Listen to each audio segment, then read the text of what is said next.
RS é um conjunto de ondas que querem nos dizer que o ventrículo, o miocárdio ventricular, ele acabou de despolarizar e agora ele vai contrair.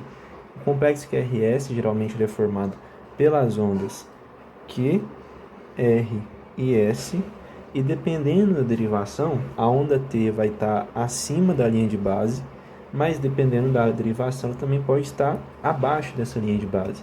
O vídeo de agora a gente quer mostrar como que a gente faz para projetar o vetor QRS, em outras palavras, o QRS resultante, na derivação que a gente está analisando.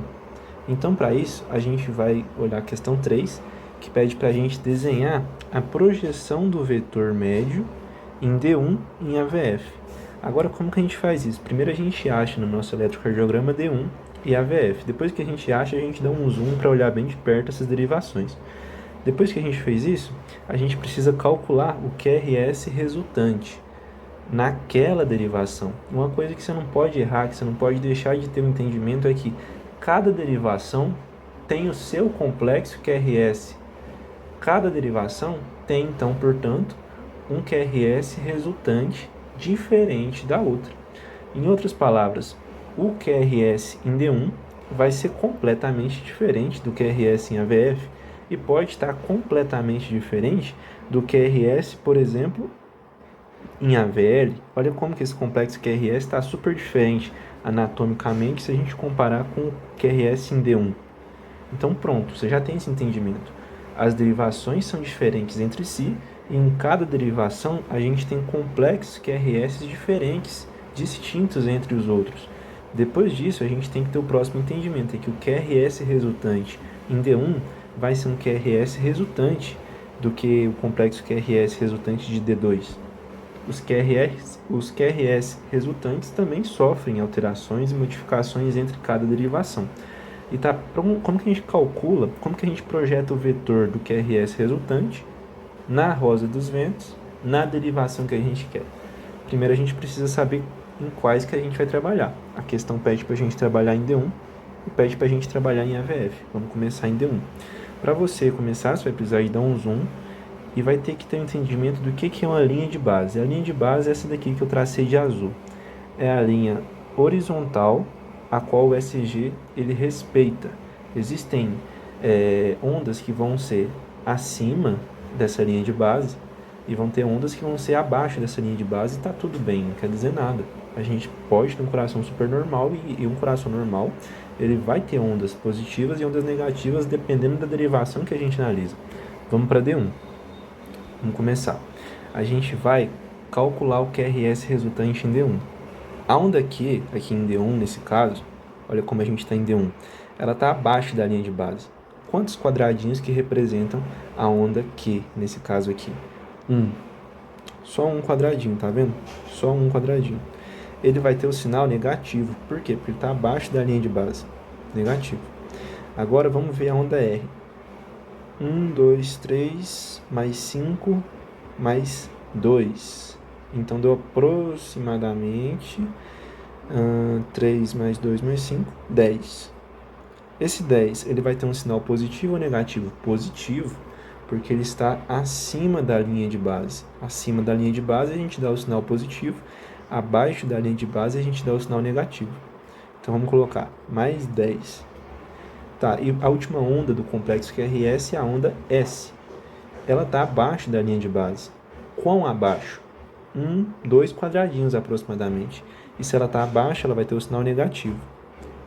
Quando a gente faz esse cálculo aqui, ó, menos 1 mais 10 menos 2, a gente vai ter 10 menos 3, então vai dar 7. Então, o que eu quero dizer com esse 7? Eu quero dizer que o QRS resultante em D1, ele é igual a mais 7. Pronto, beleza, mais 7. Agora vamos calcular o QRS resultante em outra derivação. Vamos calcular agora em AVF, que é a outra derivação que a gente vai trabalhar.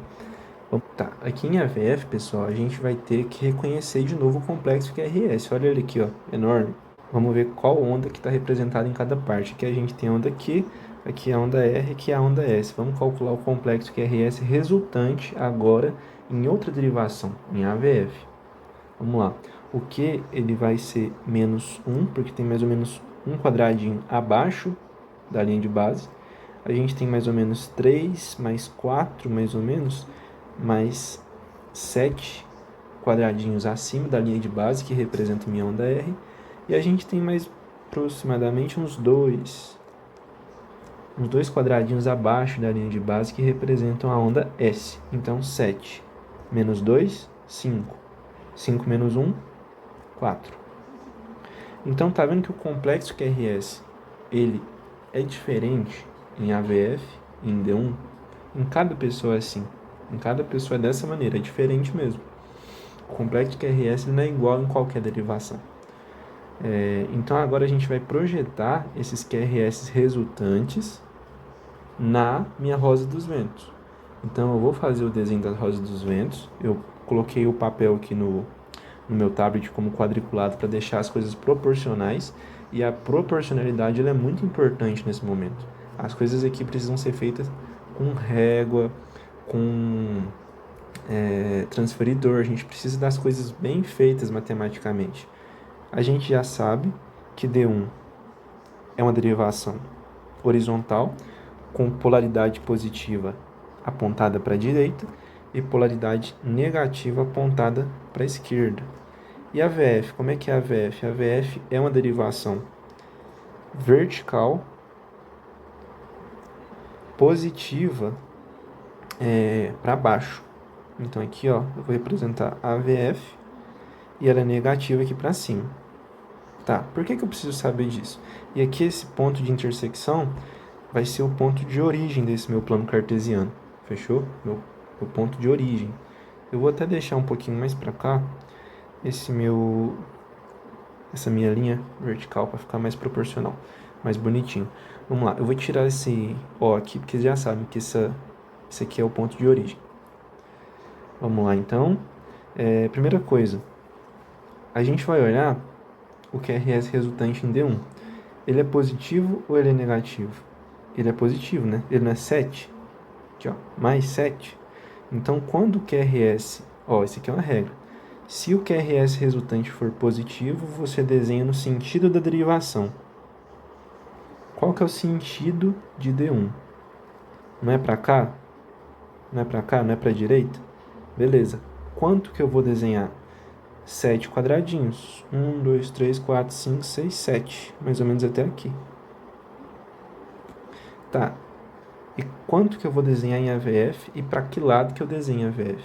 Primeiro, AVF deu positivo? Deu, né? 7 menos 3 dá 4. Que é igual, né, pessoal? A mais 4. E quando o QRS resultante for positivo, eu preciso desenhá-lo a favor daquela derivação, no mesmo sentido daquela derivação. E se o QRS resultante for negativo, você desenha no sentido oposto daquela derivação. Então vamos lá, como essa aqui também deu positivo, a gente vai desenhar 4 quadradinhos aqui, ó. 1, 2, 3, 4. Pronto. A partir de agora, a gente respondeu a questão 3. Vou mostrar para vocês.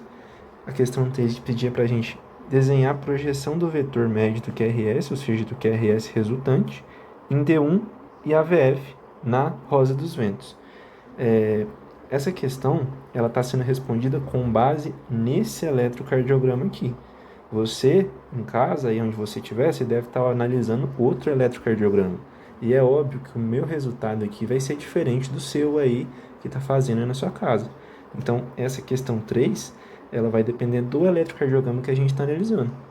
Só deu esse resultado aqui porque a gente está fazendo com esse exame aqui, que está na tela agora, que vocês estão vendo, entendeu? Como que a gente responde a 4? Desenhar o eixo cardíaco do eletrocardiograma através da projeção inversa das sombras do vetor projetado para o vetor real.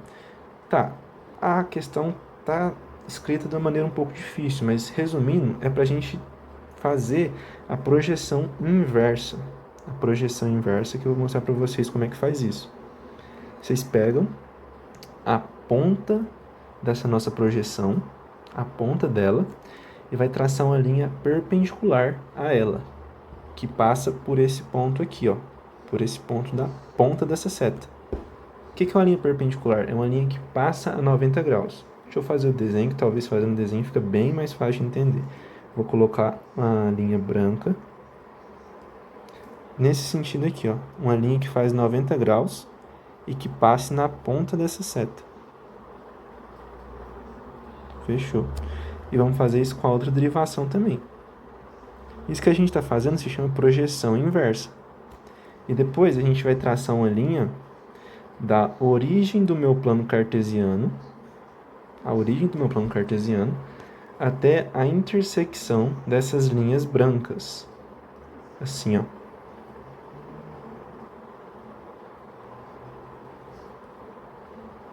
Pronto. Essa aqui, ó, é a projeção inversa. O que ela nos diz?